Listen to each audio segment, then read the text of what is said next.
Bonjour, bien-aimés dans le Seigneur, frères et sœurs de Méditons ensemble. Je vous salue au nom de Jésus-Christ. Moi, votre servante Ruth Bosselé depuis Libreville au Gabon. Je suis la facilitatrice de notre méditation de ce matin, mercredi 19 mars 2025.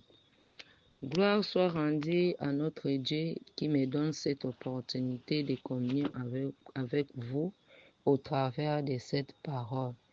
Que Dieu bénisse Papa Ertis Bonjao et tous les administrateurs pour la grâce qu'ils nous ont accordée à toutes les femmes de Méditons ensemble d'exercer leur talent au travers de cette plateforme. Que Dieu bénisse aussi toutes les sœurs qui m'ont précédé à la facilitation de la méditation depuis le 1er mars. Vous êtes vraiment formidables, bouillantes, c'était vraiment super de vous entendre. Prions. Seigneur notre Dieu, je te bénis ce matin, toi qui nous accordes encore cette faveur de parler de toi. Gloire te soit rendue pour cette parole de vie.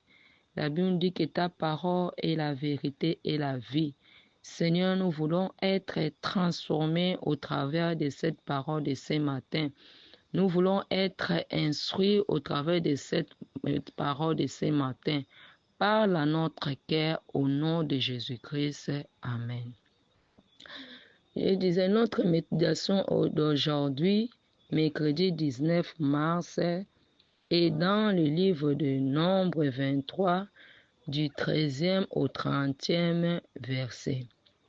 Des questions qui sont posées, la question 3 et question 7. Question 3, y a-t-il un exemple à suivre ou à ne pas suivre? Question 2 et question 7, Dieu, quelle vérité Dieu me révèle-t-il? Bien, sans plus tarder, nous allons passer à la lecture de la parole de Dieu. Je lis dans Nombre chapitre 23, versets 13 à 30. Dans la version 8 secondes, Balak lui dit, « Viens donc avec moi dans un autre lieu.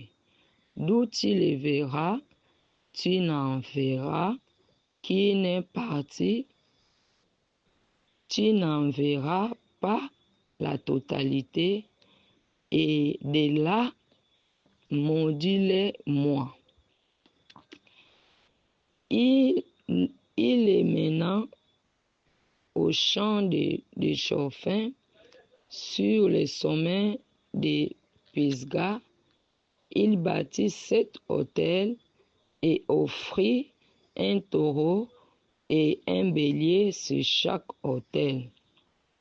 Balaam dit à Balak, « Tiens-toi ici, près de ton holocauste, j'irai à la rencontre de Dieu. » L'Éternel vint au-devant de Balaam, il mit des paroles dans sa bouche et dit, « Retourne vers Balak, et tu parleras ainsi. » Il retourne vers lui, et voici Balak se tenait près de son holocauste avec les chefs de Moab. Balak lui dit, « Qu'est-ce que l'Éternel a dit? » Balaam prononça son oracle et dit, « Lève-toi, Balak, écoute. Prête-moi l'oreille, fils de Zippor. Dieu n'est point un homme pour mentir, ni fils d'un homme pour se repentir. Ce qu'il a dit, ne le fera-t-il pas? Ce qu'il a déclaré, ne l'exaucera-t-il pas?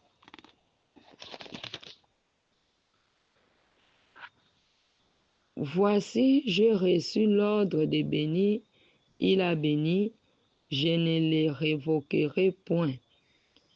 Il n'aperçoit point d'inquiétude, il n'aperçoit point d'iniquité en Jacob. Il ne voit point d'injustice en Israël. L'Éternel, son Dieu, est avec lui. Il est son roi, l'objet de son allégresse. Dieu les a fait sortir d'Égypte. Il est pour eux comme la vigueur du buffle. L'enchantement ne peut rien contre Jacob, ni la divination contre Israël. Au temps marqué, il sera dit à Jacob et à Israël, quelle est l'œuvre de Dieu? C'est un peuple qui s'élève comme une lionne et qui se dresse comme un lion, et il ne se couche point jusqu'à ce qu'il ait dévoré la proie et qu'il ait bu le sang des blessés. Balak dit à Balaam, ne les maudis pas, mais du moins ne les bénis pas. Balaam répondit et dit à Balak, n'ai-je pas parlé ainsi? Je ferai tout ce que l'Éternel dira. Balak dit à Balaam, viens donc, je te mènerai dans un autre lieu pour être Dieu. Pour être Dieu, trouveras-tu bon que de là tu me maudisses ce peuple? Balak mena Balaam sur le sommet du Péor, et en regard du désert, Balaam dit à Balak, bâtis-moi ici 7 autels et prépare-moi ici 7 taureaux et 7 béliers. Balak fit ce que Balaam avait dit, et il offrit un taureau et un bélier sur chaque autel. Bien-aimés, je disais que nous avons des questions qui nous ont proposées pour la méditation d'aujourd'hui. C'est la question 3. Y a-t-il un exemple à suivre ou à ne pas suivre? Quelle vérité Dieu me révèle-t-il? Et sans oublier nos questions de chaque jour. Nos questions de chaque jour. Quel verset m'interpelle le plus? Pour ma prière, y a-t-il quelque chose que Dieu me montre dont j'ai à me repentir, auquel croire et obéir, pour lequel le remercier et le louer, pour lequel lui formuler ma demande? Bien, alors, avant de répondre à nos 2 questions du jour, j'ai prévu une idée générale du texte. En lisant ce texte, j'ai compris que ce texte nous parle du déplacement de Balaam de la Syrie à Moab sous pression du roi Balak, qui avait peur de la présence des enfants d'Israël qui étaient séjournés à la plaine de Moab.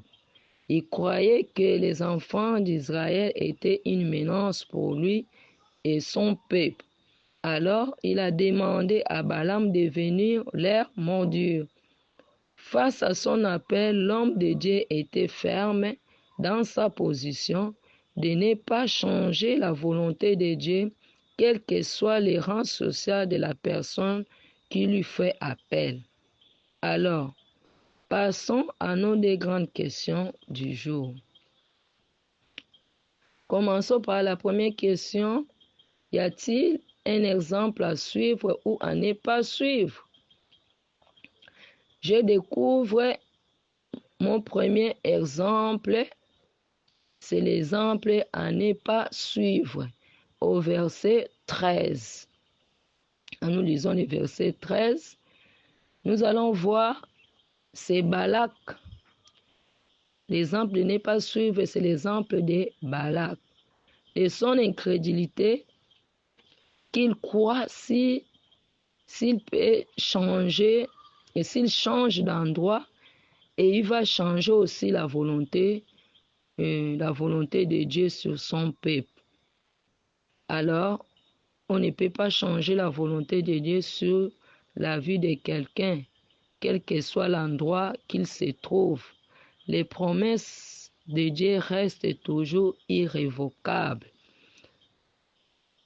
Voyant son regard, le regard de Balak, ses regards étaient charnels aux choses de Dieu. S'il avait des regards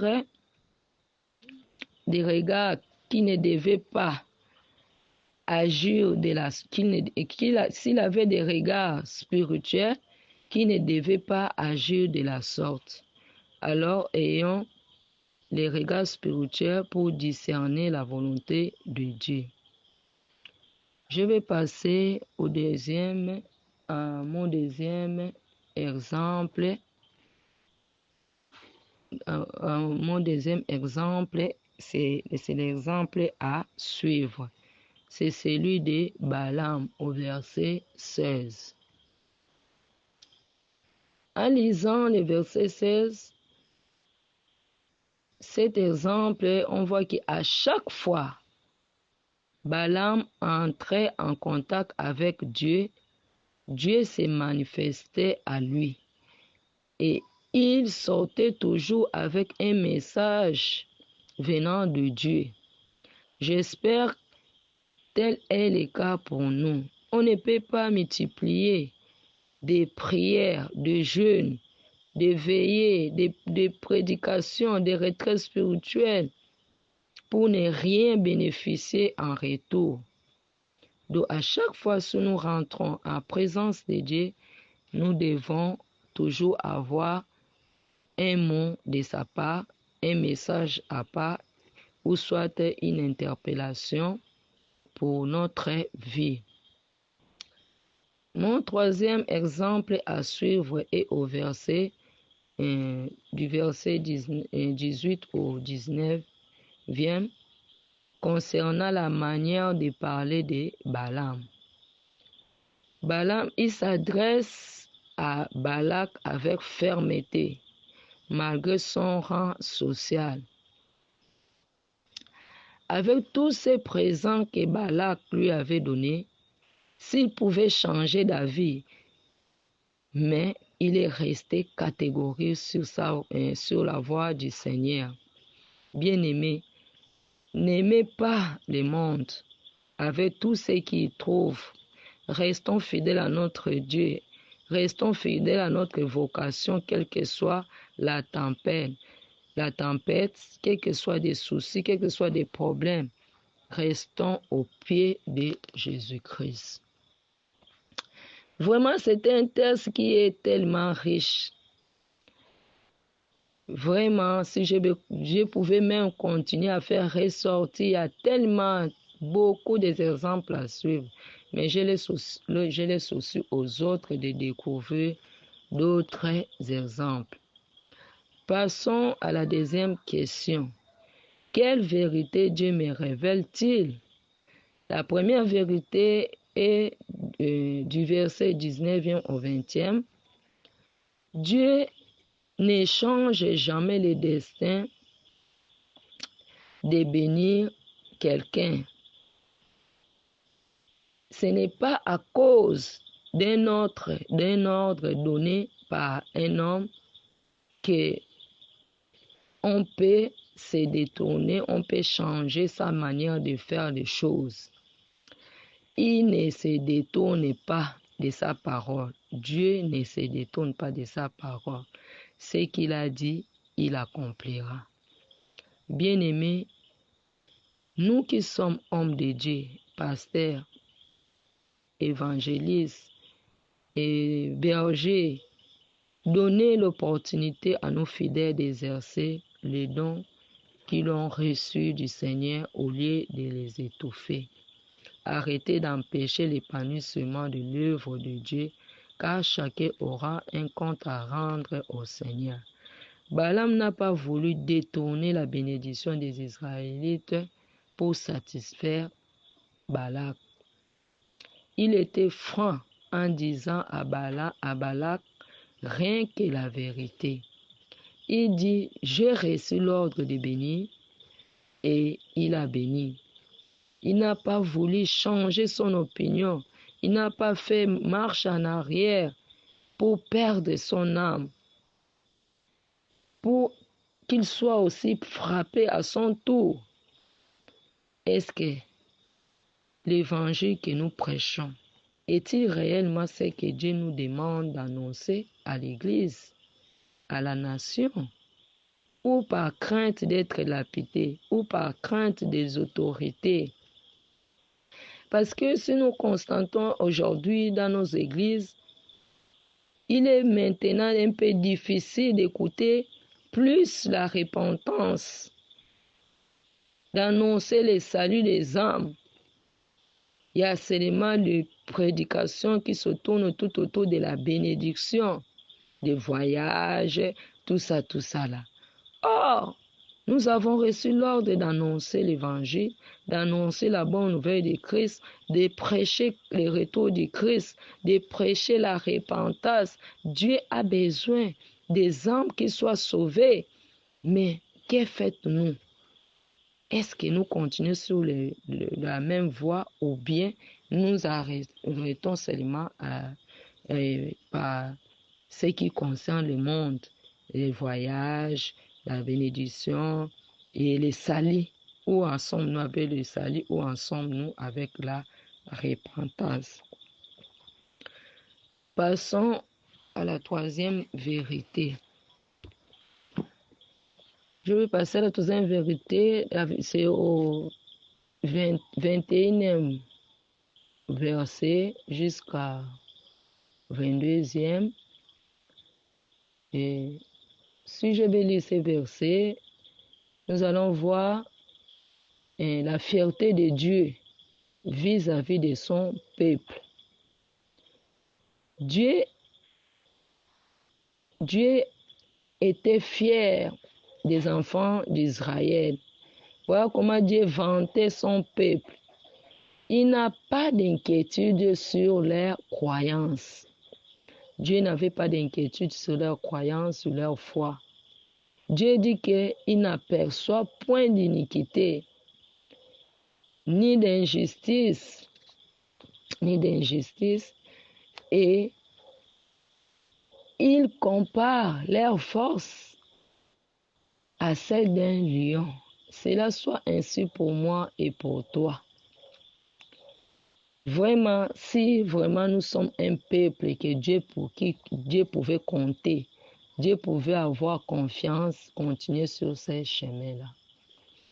Et ma dernière vérité, au verset 24, voilà un peuple qui est assuré. Donc, les enfants d'Israël sont des peuples qui sont assurés par la promesse de Dieu.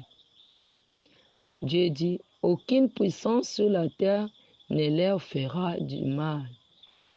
Donc, si je pouvais prendre aussi un autre verset dans la Bible, dans Psaume 91, de 3 à 5, si nous lisons ces psaumes, nous allons voir comment Dieu parle, comment Dieu préserve, comment Dieu prend soin de ses peuples.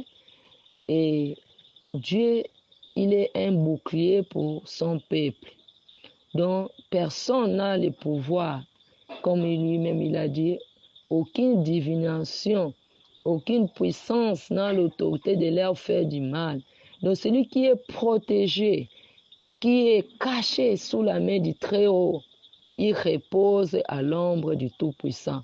Ça veut dire qu'il y a une sécurité pour tous ceux qui ont comme Dieu leur Père, comme Dieu leur espoir, comme Dieu, ceux qui croient en Dieu, qui sont fidèles en lui. Dieu se manifeste, Dieu préserve leur vie, Dieu leur protège. Vraiment que Dieu bénisse vraiment mes bien-aimés, que Dieu vous bénisse et bénisse cette parole qui est puissante. Vraiment, que nous restions tous attachés, collés à cette parole et nous continuons tous sur le même chemin jusqu'à son retour. Alors, je vais laisser la place aux autres qui découvrent à leur tour aussi ces merveilleux textes. Que Dieu vous bénisse et je vous aime tous. Prions le Seigneur. Éternel notre Dieu, mon âme te bénit, te sanctifie pour cette parole.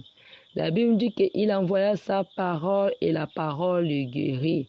Merci pour ces paroles. Nous croyons que cette parole va nous guérir, va nous soigner, va apporter la paix, cela va nous relever quand même nous sommes fatigués. La parole sera là pour nous fortifier et pour nous redresser, que nous reviennons sur le droit chemin. Merci Seigneur pour ce temps merveilleux que tu m'as donné. Au nom de Jésus-Christ, nous te prions. Amen. C'était votre sœur Ruth Bossele depuis Libreville au Gabon. Ciao, soyez bénis.